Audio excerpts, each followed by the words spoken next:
మంచిదయ్యా. అందరికి డబ్బులు అందాయా? అందాయి రామా. అందరికి డబ్బులు అందాయా? లెక్క సరిపోయిందమ్మా, అన్ని కరెక్ట్ గానే ఉన్నాయి. నోట్లు మారలేదుగా? లేదమ్మా, కరెక్ట్ గానే ఉన్నాయి. కానీ మీ నోళ్లు చాలా మాట్లాడాయి, గుణపాలై గుండెల్లో గుచ్చుకున్నాయి. మీరంతా మా ఊరోళ్లేనా అని మమ్మల్ని మేమే ప్రశ్నించుకునేలా చేసింది. నాన్న మీతో ఉన్నప్పుడు పొగిడిన నోళ్లన్నీ ఒక్క పూట హాస్పిటల్లో ఉన్నందుకే రాబందుల్లా చేరి పొడుచుకు తినాలని చూస్తారా? మిమ్మల్ని అక్కున చేర్చుకుని మీ అవసరాలు తీర్చిన రఘురాం గారు, మీ ఆపదలు ఆదుకున్న రఘురాం గారు, మీ పిల్లల పెళ్లిళ్లు చేసిన రఘురాం గారు కాసేపు స్పృహ కోల్పోతే శాశ్వతంగా మిమ్మల్ని మోసం చేసి పోయినట్టు మాట్లాడతారా? మీ బ్రతుకు కోరుకున్న మా నాన్న చావు కోరుకుంటారా? ఆపండి. మీ మీద కోపంతో నేను ఇలా మాట్లాడడం లేదు. మా నాన్న మీద జాలితో మాట్లాడుతున్నా, ఆయన కూతురుగా ఆవేదనతో మాట్లాడుతున్నాను. మానవ సంబంధాలంటే ఆర్థిక సంబంధాలేనా? ప్రేమ అభిమానాలనేవేమి ఉండవా? రామా, ఎమోషనల్ అవ్వకు, అయిపోయింది కదా. ఏంటి బావా, మనం వదిలేసిన మా నాన్న వీళ్ళందరినీ వదలడు బావా. కళ్ళు తెరిచాక ఆయన వెతుక్కుంటూ వచ్చేది వీళ్ళనే. వీళ్ళాయన కంట్లో పొడిచిన శూలాలని ఆయనకి తెలియదు కదా. నాన్న ఈ ఊరిని ఒక అమ్మలా చూశాడు అంటే వీళ్ళందరూ నాన్నకి రక్తం పంచకపోయినా తల్లిదండ్రులతో సమానం. ఆయన చావు బతుకుల్లో ఉంటే అంబులెన్స్ కి అడ్డుపడ్డారు బావ వీళ్ళంతా. నువ్వు చూసావుగా, ఆయన చచ్చినా పర్వాలేదు, మా డబ్బులు మాకు కావాలని అడిగారు వీళ్ళంతా. ఆయన ఆ టైంలో స్పృహలో లేరు కాబట్టి బ్రతికిపోయారు.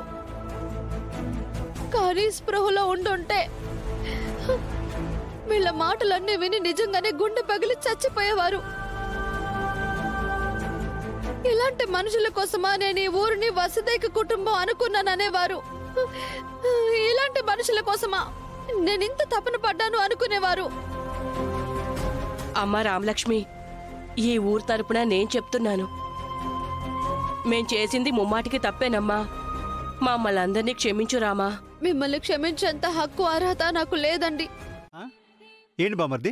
అన్నయ్య వదిలిన హాస్పిటల్ పాలవడానికి కారణం ఆ ప్రభాస్ గారు అంట కదా? అవును శివరా, ఆ దుర్మార్గుడే. ఈ మాట ముందే ఎందుకు చెప్పలేదు? మీ మావయ్య గారు చనిపోయి 15 రోజులు కూడా కాలేదు.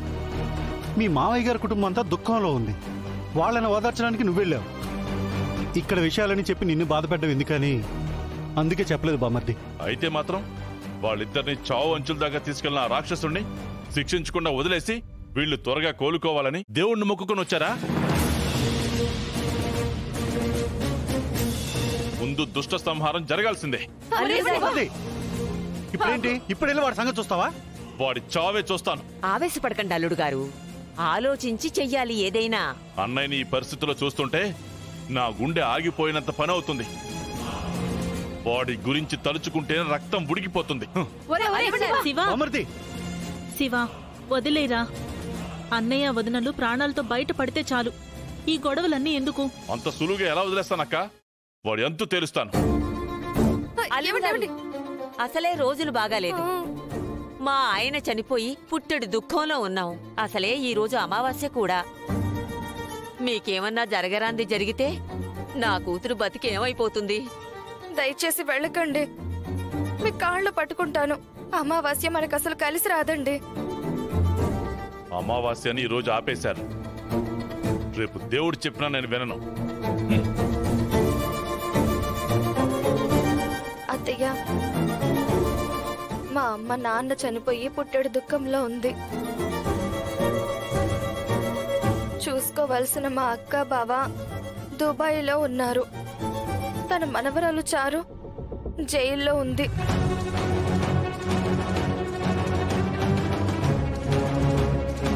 అందుకే అమ్మని మన ఇంటికి తీసుకొచ్చాను.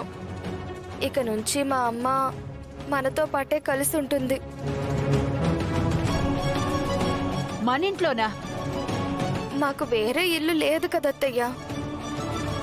ఈ ఇంట్లో బావగారికి ఒక మాట అయినా చెప్పకుండా మనమే సొంత నిర్ణయాలు తీసుకుంటే బాగోచ్చిల్లమ్మా. నేనేమన్నా ఆస్తి అమ్మమంటున్నానా అన్నయ్య? మా అమ్మకి కాస్త చోటిమ్మంటున్నాను, అంతే కదా. కరెక్టే పార్వతి, కానీ అసలు సమస్య ఏంటో నాకు అర్థం కావడం లేదు వదినా.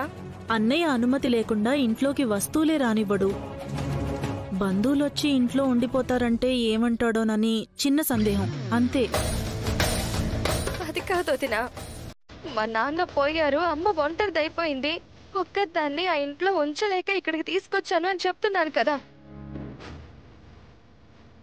నేనేదో అణుబాంబుని ఇంట్లో పెడుతున్నట్టు అందరూ ఎలా మాట్లాడతారేంటి? అది కాదు,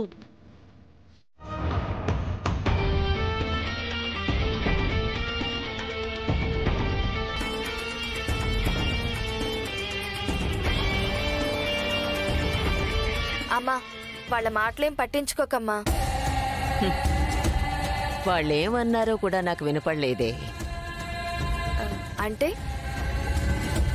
చారు మాటలు తప్ప నాకు ఇంకేమీ వినపడవు. కాస్త నాకు వినిపించేలా మాట్లాడమ్మా. ఎండను పడొచ్చాం కదా, కొంచెం దాహం వేస్తోంది, పోయి చల్లటి నీళ్లు పట్టరా. సరేమ్మా, ఇప్పుడే వస్తాను.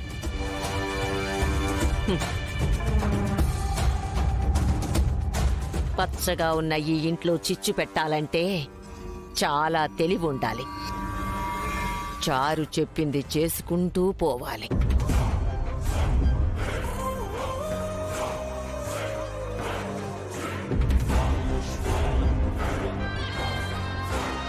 అమ్మా తీసుకో. చి చి చి చి